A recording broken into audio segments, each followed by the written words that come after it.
By morning, my phone showed 47 missed calls, and one thing was clear. They weren't angry because I left. They were furious because I finally stopped being their wallet. Before we dive into the story, I'd love to know, where are you watching from? Drop it in the comments. I'm always curious to see how far these stories reach. Now let's get into it. I grew up being the dependable one, the daughter who always had her life together, the sister who never needed help. What I didn't realize was that being reliable in my family meant being used. For 10 years, I worked hard, double shifts, long nights, no vacations. I lived small, saved big, and by 32, I had $180,000 in my savings account. It was supposed to be my freedom fund, my chance to start over somewhere new. But to my family, it was a community bank account waiting for withdrawal. It started innocently enough. My sister, Sienna, showed up one afternoon, all smiles and perfume, holding a folder full of papers. She had this glow like she'd just gotten engaged, except she hadn't. "Ray," she said, with that sweet, manipulative tone she always used when she wanted something. "I found the perfect house. It's only fair that you help. You have savings, right?" I stared at her, thinking she was joking. But she wasn't. She wanted me to help her with the down payment on a house I'd never live in. When I told her no, her expression dropped instantly. The sweetness turned sharp. "You've always been selfish," she hissed. "Dad said you'd help." That's when I knew this wasn't just her idea. They'd planned this together. 2 hours later, I got the text. From Dad. "Sign off on her mortgage or don't come back." No explanation, no love, just a threat wrapped in entitlement. I read it over and over, my stomach twisting. All my life, I thought family meant sacrifice, that love meant saying yes. But in that moment, I saw it clearly. They didn't love me. They loved what I could give. I sat in silence for a long time, watching the sun dip behind the skyline, my apartment dim except for the light from my phone screen.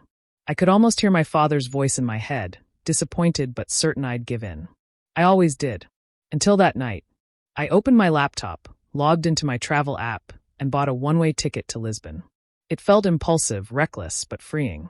I'd dreamed of going there for years but always said, maybe next year, after I help them. I packed light, just essentials, documents, and a promise to myself that I'd never let them use me again. As I zipped up my suitcase, my phone kept buzzing. Texts. Calls. Missed notifications. I turned it over, face down. By the time the sun rose, I wasn't their daughter, their safety net, or their scapegoat. I was just me. And for the first time in my life, that felt enough. In our house, balance was never real.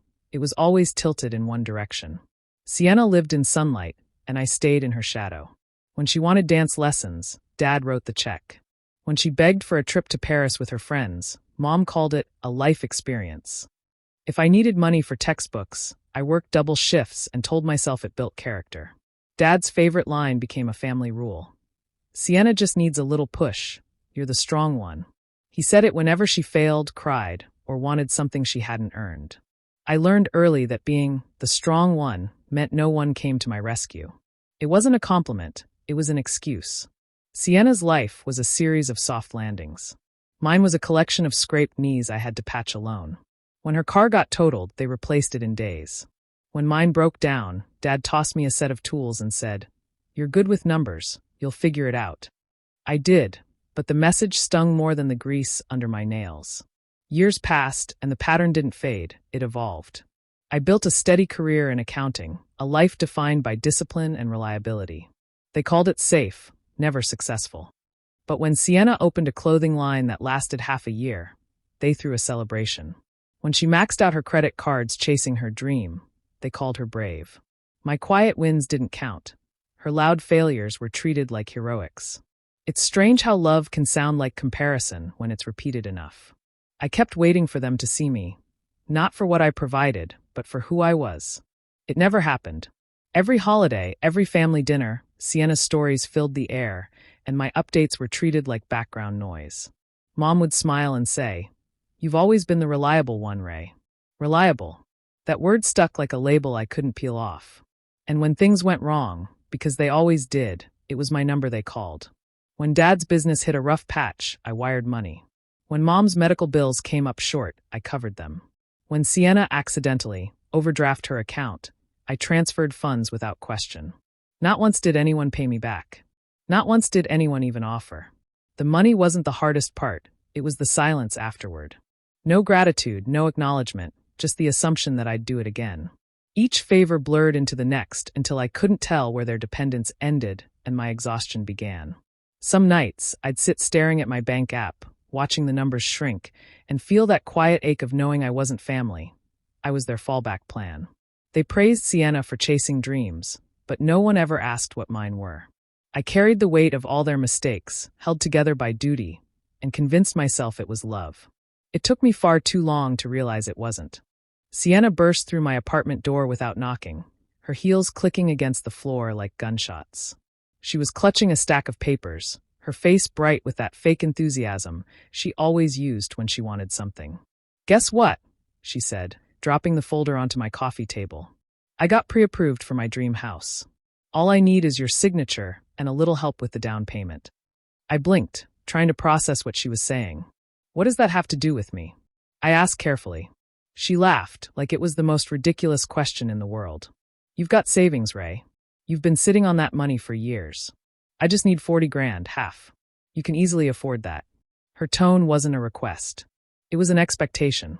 The kind that came from years of being told she could take what she wanted and someone else would clean up the mess. When I told her no, her expression changed instantly.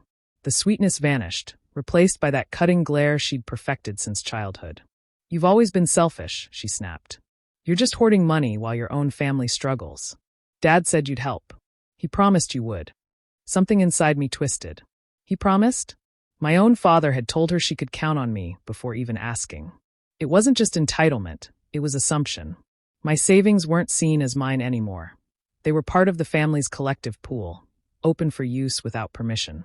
I stayed calm, though my hands were trembling. "It's not my responsibility to pay for your house," I said quietly. "I've worked too hard for this." She scoffed, grabbing the papers and stuffing them back into her bag. "You think you're better than us because you save? Because you say no." Her voice rose, shrill and sharp. "You owe me, Ray. You've had everything handed to you," Dad said it himself. That line broke me in a way I didn't expect. Everything handed to me? I'd worked every day since I was 16. I'd built my life from long nights and exhaustion, not handouts. But in her eyes, my effort didn't exist. Only what I could give her did. She slammed the door on her way out, the echo vibrating through the quiet room. I sat there for a long time, staring at the dent her heels left in the rug.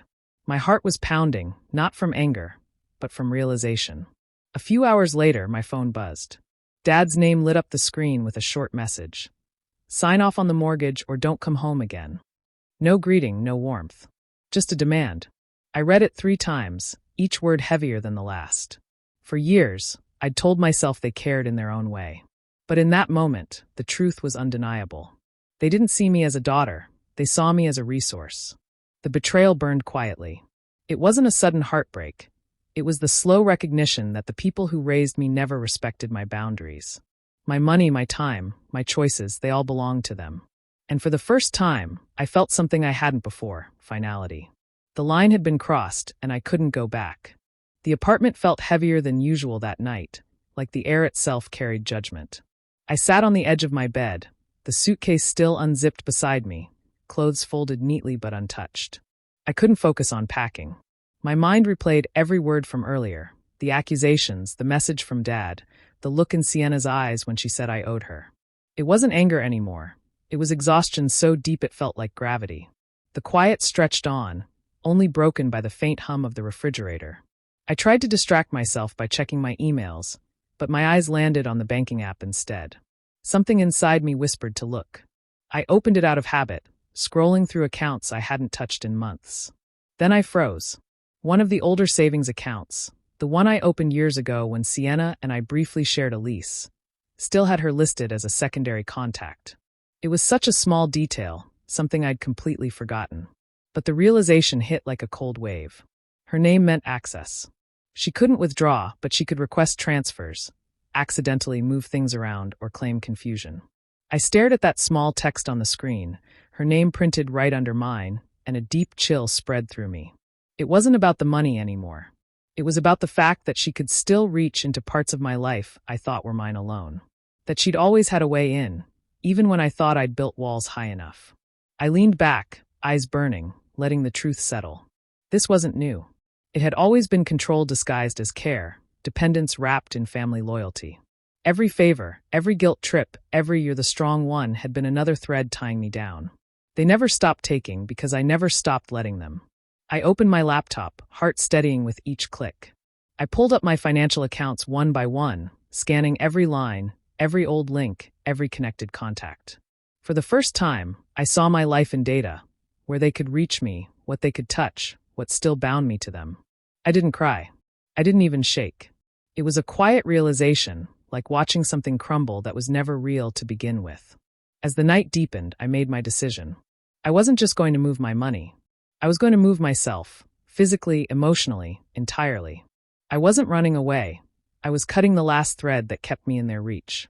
When I finally zipped the suitcase, the sound was soft but final. I sat beside it, staring at the closed lid, feeling an odd mix of grief and relief. They'd spent my entire life convincing me I was selfish for wanting independence.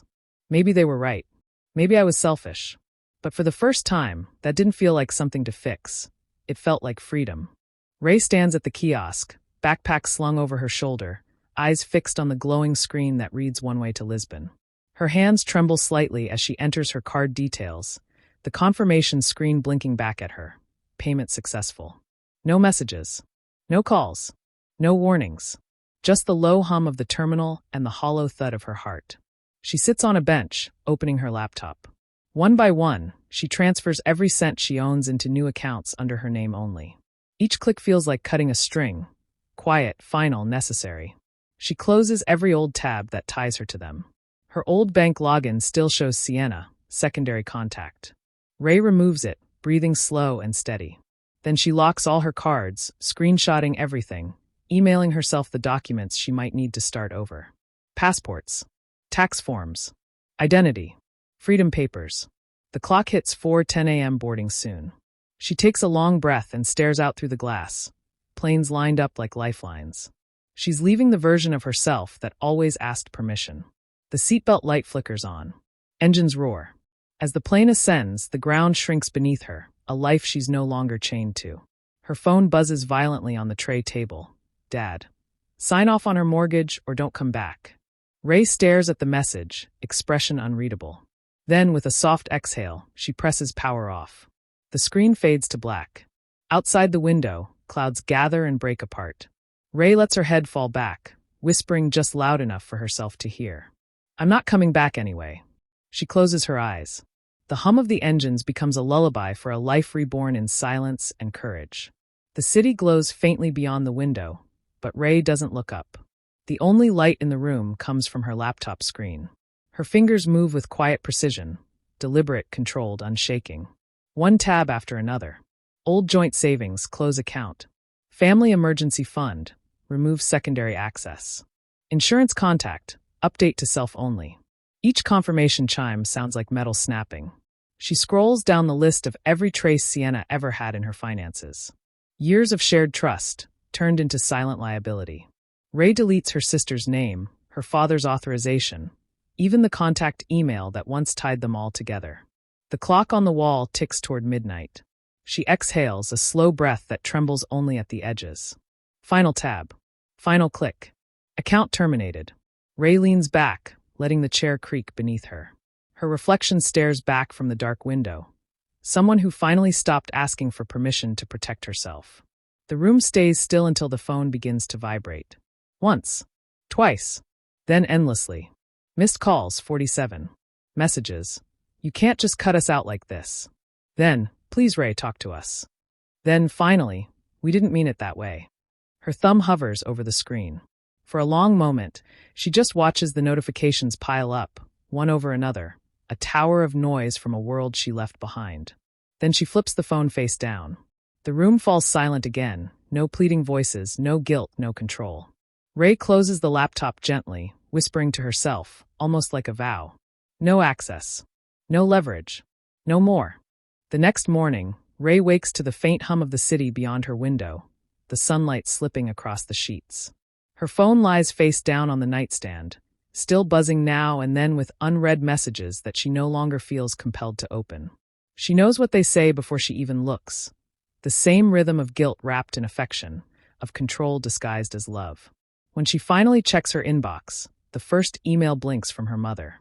The words are dressed in sweetness, but Ray reads between the lines. Think of family, Ray. You're tearing us apart. Sienna's devastated. Please do the right thing. It's the same melody she's heard her whole life, a plea that always came with an invisible demand. She closes it without replying. A voice message waits next, her father's tone low and grave. After everything we did for you, this is how you repay us? Each word lands heavier than the last, but Ray doesn't feel anger this time, just distance. The kind that comes when you finally see someone clearly. Then Sienna's message flashes across the screen, raw and furious. You ruined my life. Ray stares at it for a long moment, the corners of her mouth lifting just slightly. Not from joy, but from understanding. For once, Sienna wasn't the victim. She was facing the consequences of a lifetime of entitlement. Ray slips the phone into a drawer and leaves it there. The silence that follows isn't empty. It's steady, whole, and clean. For the first time, guilt doesn't tighten around her chest. No trembling, no second-guessing. Just a calm recognition that their version of love was conditional, tied to what she could give, not who she was. She steps onto the small balcony, the morning air cool against her skin.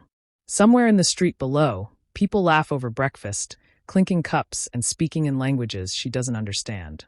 Ray breathes in deeply, her heartbeat matching the slow rhythm of the city waking up. They'll keep calling. They'll twist the story. They'll say she's ungrateful, heartless, cold. But those words no longer belong to her. They're echoes of the control she's already walked away from. As she stands there, she realizes the truth she'd avoided for years. She never owed them her silence, her money, or her guilt. What she owes herself now is peace. Ray wakes before sunrise, the air cool and still. She brews her own coffee in the small kitchen of her rented apartment, the scent grounding her in this unfamiliar but comforting routine. The city hums softly beyond the balcony. Church bells in the distance, footsteps on stone, a stray cat brushing past her door. It's the kind of quiet she used to crave, but never had the chance to feel. Her days settle into rhythm. She begins her new job with an international firm, the work familiar yet strangely freeing. The numbers, once tied to obligation, now represent her own stability, not anyone else's. Each paycheck feels like a small reclaiming of control, a private declaration that she's building something only for herself. She keeps her life light. A modest apartment, secondhand furniture, evenings spent in cafes with books and the faint murmur of conversation around her. No one here knows her family's names. No one expects her to sacrifice. The anonymity soothes her in ways she never imagined. Over time, she learns the language, slowly, clumsily, laughing at her own mistakes with the market vendors who start recognizing her face. Every word she picks up feels like a stitch in a new life, one not defined by anyone's demands. One afternoon, she meets Julian, an architect with quiet eyes and steady hands, restoring an old building near her office. Their first conversation happens over spilled coffee and laughter, unhurried and unforced. He doesn't pry into her past. He simply asks about her favorite view of the city. It's the first connection in years that doesn't come with a cost. Their friendship unfolds naturally. Walks by the river, shared meals under strings of lights, the gentle comfort of being seen without expectation. Julian doesn't rescue her. He doesn't need to. He just exists beside her, reminding her that life can be soft without being fragile. Months pass, and Ray realizes she hasn't checked her old phone in weeks. The device lies forgotten in a drawer, its silence no longer heavy but peaceful. She doesn't miss the noise, the pressure, the constant sense of being responsible for everyone but herself. Each day she steps out into the streets of Lisbon, she feels the faint pulse of freedom growing stronger. She's no longer escaping something. She's creating something new. There are no grand declarations, no sweeping moments of victory. Just quiet mornings, honest work, and the gentle truth that starting from zero wasn't punishment. It was her salvation. The envelope arrives with foreign stamps, forwarded from her old apartment in Chicago. Ray almost tosses it aside, assuming it's junk, but the handwriting stops her. Her father's sharp, slanted letters. The same ones that used to appear on every check, every rule, every ultimatum. She sets it on the counter, staring for a long moment before finally opening it. The tone is exactly what she expected. Polite on the surface, soaked with entitlement underneath. They've fallen behind on payments after co-signing one of Sienna's loans. The house she grew up in, the one she once believed held safety and love, is now slipping away. The letter doesn't ask how she's been or whether she's okay. It simply assumes she'll fix it. Again, she folds the paper once, then twice, sliding it back into the envelope as if sealing away a version of herself that no longer exists. There's no anger, no rush of emotion, only stillness. They're not reaching out for family. They're reaching for a lifeline that she no longer provides. That evening, she walks to her favorite cafe, the one tucked behind a flower shop where the owner always saves her a seat by the window. She orders tea instead of her usual coffee, the scent of chamomile filling the space around her. As the cup warms her palms, she opens her laptop, not to reply, not to argue, but to make a small donation. She finds a local organization that helps women rebuild their lives. Women who've walked away from toxic families, broken marriages, and manipulative roots. She sends the money quietly, typing her name only once before erasing it and selecting anonymous. It feels right. It feels enough. There's power in what she doesn't say. No explanations. No defenses. Just absence, a silence that cuts deeper than any confrontation could. The people who once depended on her panic when she doesn't react. They always measured love through control, and now they have nothing left to measure. She finishes her tea slowly, watching the city move outside. A couple walks past, laughing. Somewhere, a child chases pigeons down the cobblestones. The world continues, utterly indifferent to the chaos she left behind, and that realization feels like freedom. Back in her apartment, she places the envelope in a drawer, not out of sentiment but closure. It's the last piece of them that will ever reach her. Ray doesn't block their numbers. She doesn't send any message. She lets the silence stretch wide and final, a soundless boundary that says everything words never could. The river glimmers under the afternoon sun, the same soft gold Ray has come to love. She sits at her favorite cafe, a small terrace perched above the water, the same table where she now begins most of her days. The air carries the scent of roasted coffee and sea salt, the kind of quiet that used to feel foreign but now feels like home. Her phone rests beside her cup, dark, still, and blissfully silent. It's been a year since she boarded that plane with nothing but 2 suitcases and a trembling certainty that she was done being someone's safety net. The distance has reshaped her, softened some parts and strengthened others. There are no ghosts tugging at her conscience anymore, no endless apologies waiting to be spoken. She's built a rhythm here, steady work, honest friendships, small joys that don't demand repayment. Sometimes she walks along the river after work, passing street musicians and the scent of baking bread from old shops. It's in those moments she realizes how different life feels when every decision belongs to her alone. She no longer checks for messages from home. The few that trickled in months ago stopped eventually, either from exhaustion or resignation. She doesn't care which. The silence that once scared her has become her sanctuary. It's not loneliness. It's clarity. As she sips her coffee, she thinks about everything that led her here. The pressure, the guilt, the way love had been used as a leash. She understands now that she never owed them rescue. What she owed herself was escape. If she had stayed, she would have kept shrinking to fit inside their expectations. Every "help us" would have been another piece of her life handed away. Instead, she said no once, and it changed everything. That single refusal built the foundation for the life she's living now. Ray looks out at the water, calm and endless, and feels something close to peace settle deep in her chest. She's not bitter anymore, she's free.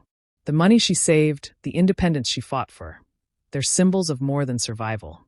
They're proof that she chose herself, finally and completely. A breeze moves across the terrace, rustling the napkin beneath her cup. She smiles faintly, her reflection shimmering in the glass. They taught me that family isn't always love, she whispers to herself, the words steady and true. Sometimes it's a test of how much you'll let them take before you finally say no. She takes a final sip, glances at the quiet phone, and exhales. Stick with me, she murmurs, voice low but sure. Because saying no once changed my entire life. Do you think I made the right choice by walking away from my family, or should I have given them another chance? I'd really love to hear your thoughts. And if you enjoy stories like mine, don't forget to subscribe.